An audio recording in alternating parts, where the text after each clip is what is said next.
Today is going to be a quick video explaining what state is in the context of React.js. And I know that when I was first starting out, this was kind of a tricky concept to kind of fully grasp. Now, the technical definition of what state is state represents data that is changing over time. Now, what does that kind of mean in the context of a web application? Well, if you think about it, your application, and I've just created this kind of demo application. We're going to add some different tasks here in a second to kind of show you some examples. But if you think about your application, really your user interface, which is what React is concerned about, creating your user interface, what the user sees and interacts with. If you think about your application, it really is just an output of whatever data you have flowing throughout your application. So maybe you have a database that returns a list of e-commerce items, and then you display those on the page.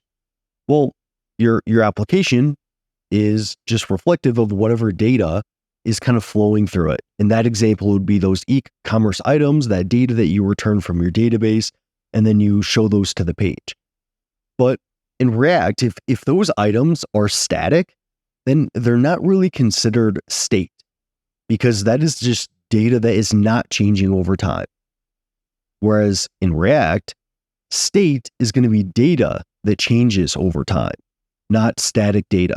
So in this example here, a user can type into this input and add different tasks. So I'm going to add task 1, and then I'm going to click add.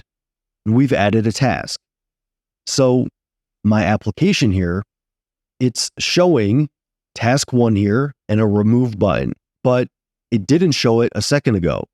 So it now represents this data that the user added to the memory of my application, but it changes over time. Like I can remove this. And now the state of my application, it has no tasks. So that task, or our task list here, so I can add task 1, and our application has 1 task. I can add task 2, and now it has 2 tasks. You can see our task list is changing over time.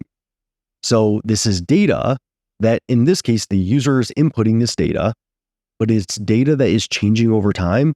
So these tasks would be considered state in React. It's data that changes over time.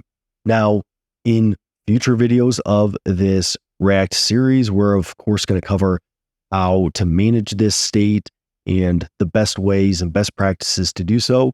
But just remember that in React, your state is data that changes over time, and often it's going to be in response to some certain user events. So here, the user, and even in this input here, this input text is data that changes over time. So you're probably going to create a piece of state data that changes over time for this input. So this input state, there's nothing in it right now, but now the input state would be task 3, but we can change that really easy. And now it's just task th. So this is also data that changes over time, as well as my task list here, because I can add and remove different tasks. So anything in your application where it can change, maybe in response to interactivity from the user, so typing in an input, clicking a button, or several other scenarios to where you can have your application change interactively, that is where you're going to be using state in React. All right, so hopefully that makes it a little bit more clear on what state is, but stay tuned, because future videos, we're going to cover the best ways to manage state and maybe some tricky things about state management. And generally, state management can be pretty tricky, especially in a larger application, and you have a lot of data flowing through your application. It can be challenging to reason about, but we're going to try to go over the best ways to manage that state within your applications. So state is data that changes over time, often in response to user interaction, and React gives you several ways to add state and manage state, and it's just a concept that is important to understand, so I thought it was worth its own video here. So hopefully this helps you out, and I'll see you in that next one.